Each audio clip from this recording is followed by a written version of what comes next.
Okay, what's up guys? So I've had this car for almost a year, and I've seen other YouTubers do videos where they buy a car and kind of give hindsight on what they would do differently, what they would buy, or what's the correct approach to after they take ownership of a vehicle. And today I'm going to do my top 5, and these are going to be the top 5 mods or accessories that I would do, or I would give advice to someone just buying a 6th generation Camaro. It doesn't really necessarily, one of them doesn't necessarily have to be the SS or the 1LE. It could be the LT1 or, you know, whatever trim.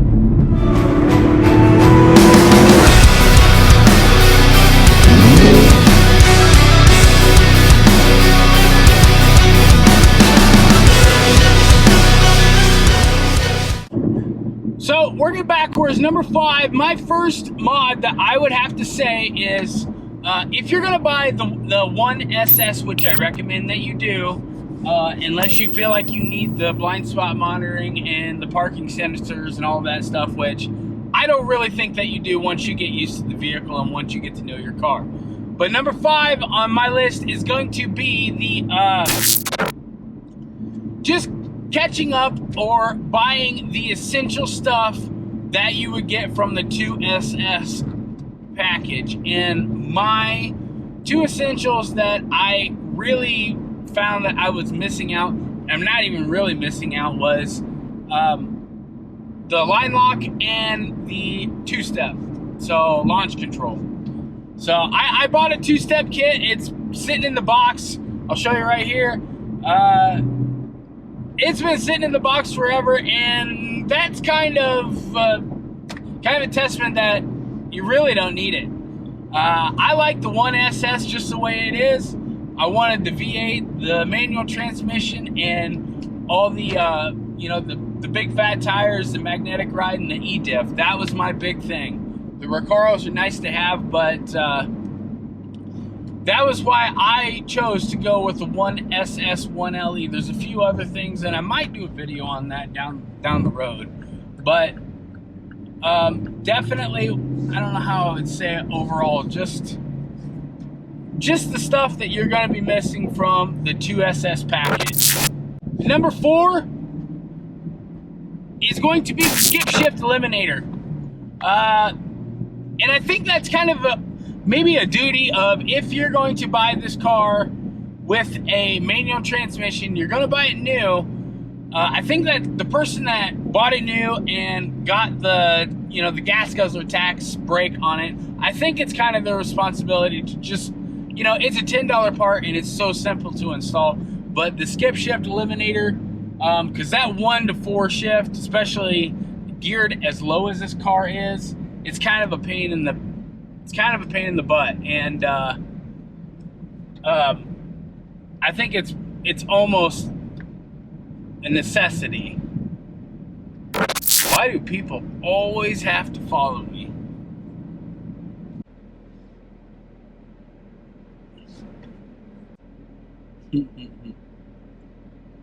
Three on my list is going to be the ZL1 add-on lift pads. I got mine from the ZL1 add-on website, and I was checking eBay, and for almost half the price, you can get kind of like a Chinese or a generic brand knockoff, but I don't know if I would risk it, especially as much you know, pressure that these things are going to be under, or how much weight that they're going to be responsible for lifting and hanging on, and especially you know, it makes me nervous about the quality. So I would say spend the extra $35 and get the actual ZL1 add-on lift pads. I got mine, I've put mine on. I'll show you a little clip here of how they go on, but it's pretty simple. It comes with everything that you need. You're gonna spend after shipping about $100 on them, but there's no spare in this car, nothing. So you're only gonna get that little can of Fix-A-Flat, and these tires are a run flat on top of it. So I know that if you can dial it down to when you know the puncture happens, they say you're going to get about 50 miles from that point. So the TPMS sensors in these cars are kind of slow. If anybody that's ever added air or tried to you know, get the temperature to get the pressure up to spec, you know, I like to keep mine about 32 pounds. And you know, you have to add air, and then there's quite a bit of lag in the time that it takes from the time you add air to where it'll register. It's almost like, if I had to guess, I would guess it would be like a full minute. So definitely the lift pads, you never know where you're gonna be at in like back roads, or you know, here in the Midwest, it's very easy once you leave the city limits to get out where there's nobody around. And if you're gonna be stuck going to the next nearest town, you never know, a tiny little gas station or whatever, and you're not gonna have like a certified tech knowing you know, what pinch welds to you are able to lift off of and what you're not, you know, because the cradle in this car is made of magnesium, and they say to not jack the car up from that point. So, which I have, but here I'll show you kind of like an unboxing I did, just kind of where I slid them out. But it says clearly on it, it says lift here, lift here. So I mean, it's kind of hard to mess up, and if you ever get in that spot, trust me, this is going to be $100 well spent. Definitely, if it saves somebody from folding that pinch weld over, or caving in your rocker panel, or you know, causing any kind of structure damage under your car, you can't undo that once it's done.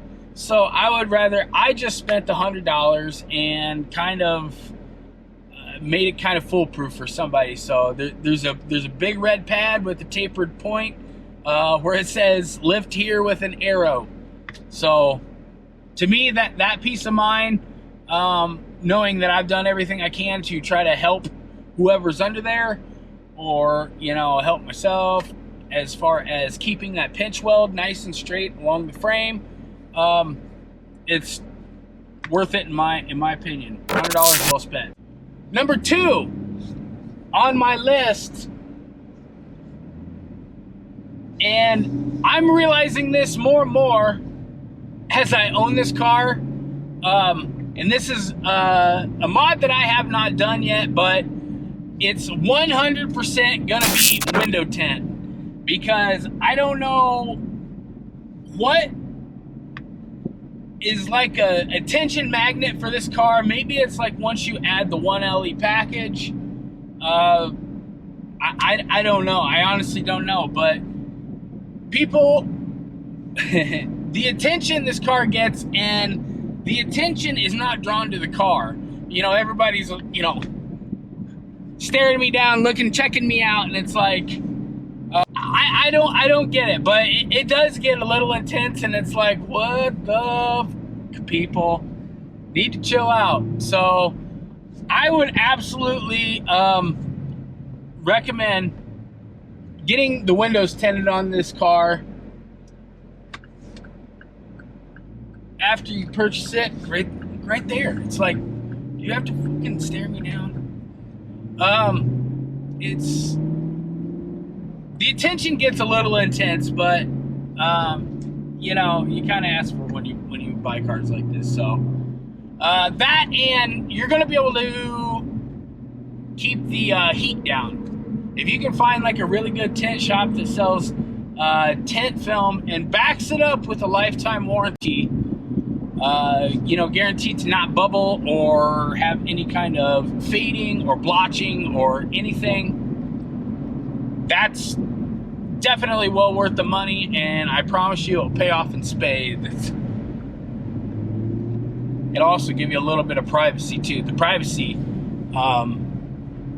it's kind of nice because you feel like a dick a little bit, but sometimes when I just go out and drive my car especially like when I'm making these videos, I kind of just want to enjoy my car and enjoy the day and just enjoy my drive. But it kind of, it's a little off-putting when everybody feels the need to stare you down, like, and I don't know why, because I bought the car for, well, primarily myself to enjoy, but, you know, check the car out, enjoy the car. You don't get to see a whole lot of these in the wild, and, you know, I'm just a normal guy. I'm just an average dude. There's no need to freaking sit here and stare me down. Enjoy the car. Number 2, window tint. If you're gonna buy one of these, window tint. I swear to God, this is gonna be for all sports cars, exotic cars, any car with any kind of power level that is going to be, you know, just higher than what, you know, just your average A to B car. Definitely gonna be a radar detector, and I'm telling you, I have the Uniden R7, and I was definitely going to buy the Escort. I was looking at a 360 Max C, and then I was watching a video by Rob Ferretti and Super Speeders Rob. If I can find a link to the video, I will put it in the description below. You absolutely need to see that video. It makes very logical sense, and it's a video on how to speed.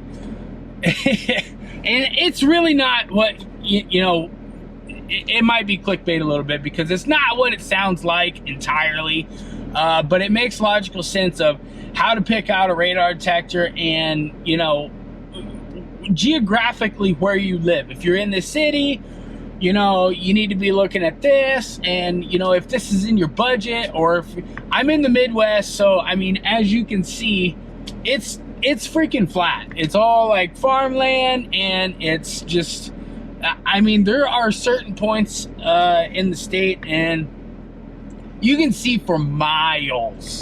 So I went with the Uniden R7. At the time, I know Escort just released the Redline Max.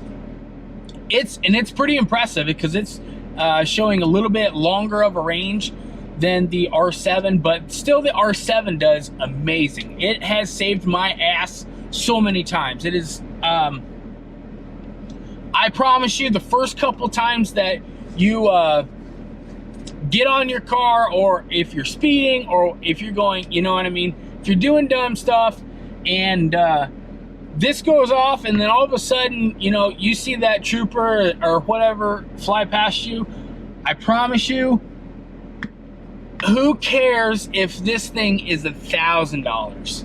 It is worth every penny, and I know that's easier said than done, you know, and it's like, man, a radar detector but worth it. I promise you. Number one, that radar detector is worth every penny, and I will put a link below in the description. I would not purchase, or I would not spend a penny on a radar detector until you do your due diligence and do a lot of homework and check out the channel Vortex Radar. That guy has invested so much time and money helping us all out and really doing like real world testing. It's fascinating to watch that channel and to see how that guy works. He's so smart. And if you ever get the chance to talk to him or whatever, you know, to chat with him a little bit, the knowledge level, it's a little overwhelming. It's like drinking from a fire hose. That guy is, he's got his stuff figured out, and I highly recommend him. Anyways, guys, so that's my list. No power, sorry, I know. Like I said, I got a bunch of warranty miles coming. I'm not gonna mess with that. I took the depreciation hit, and I took the upfront cost. I spent probably gonna lose close to $20,000 in the depreciation curve on this car if I decide to sell. I don't know, this car is so amazing, I might just keep it and buy something else. But I'm going to run those miles out. So as far as modifications go, that's my top 5 that I have right now. Definitely worth every penny, all of them. And if there's anything else you guys have questions on, hit me up in the comment section below. We just crossed 60 subscribers. Thank you guys so much. That is a drop in the bucket. That is quite dismal for a lot of, you know, compared to a lot of these channels. But remember, everybody starts at 0, so we got to start somewhere. When we hit 100 subscribers, I'm going to do a giveaway. Don't forget to like, give it a big thumbs up, come on, and don't forget to subscribe. And I will definitely catch you guys on the next one. Have a good day. Thank you. Bye.